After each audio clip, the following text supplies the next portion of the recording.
Pas 4 muajsh, Agjencia Ushqimit dhe Veterinarisë ka shfuqizuar vendimin për mbylljen e tregjeve të kafshëve në të gjitha komunat e Republikës së Kosovës, i cili ishte marrë si masë preventive për parandalimin e përhapjes së sëmundjes gungore të lëkurës te kafshët e llojit të gjedhit.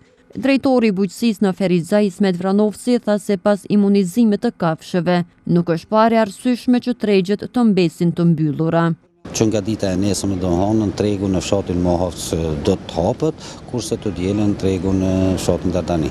Me fillimin e procesit të vaksinimit të kafshëve kundër kësaj sëmundje, domethënë vaksinat të cilat i ka sigurua agjencioni, faktikisht ka kaluar edhe ajo periudha ta quaj periudha e mbrojtjes apo e imunizimit të kafshëve, dhe tash nuk ka pasur asnjë element apo asnjë arsye tjetër që të vazhdohet me mbylljen e tregjeve. Kështu që unë i njoftoj përmes mjeteve të juve të informimit, i njoftoj gjithë qytetarët, i njoftoj gjithë fermerët që nesër, që nga dita e nesërme nuk do të kenë problem me tregun, do të jenë të hapura tregjet dhe mund të qesin baktitë e tyre për tregtimin e tyre.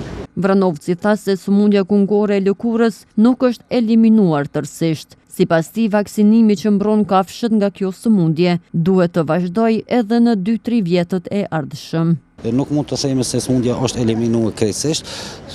Arsyeja e mos eliminimit të kësaj sëmundje është sepse ky vaksinim do të vazhdojë edhe një 2-3 vite të ardhshme, të cilët do ta organizon Agjencioni i Ushqimit. Kështu që agjencioni ka premtuar se do ta bëjë këtë vaksinim edhe për 2 vite të ardhshme, kurse sa i përket infeksionit apo përhapjes së sëmundjes tani, nuk ekziston kjo, sepse ato kafshë të cilat janë vaksinuar, ato vetë që kanë fituar imunitetin e tyre.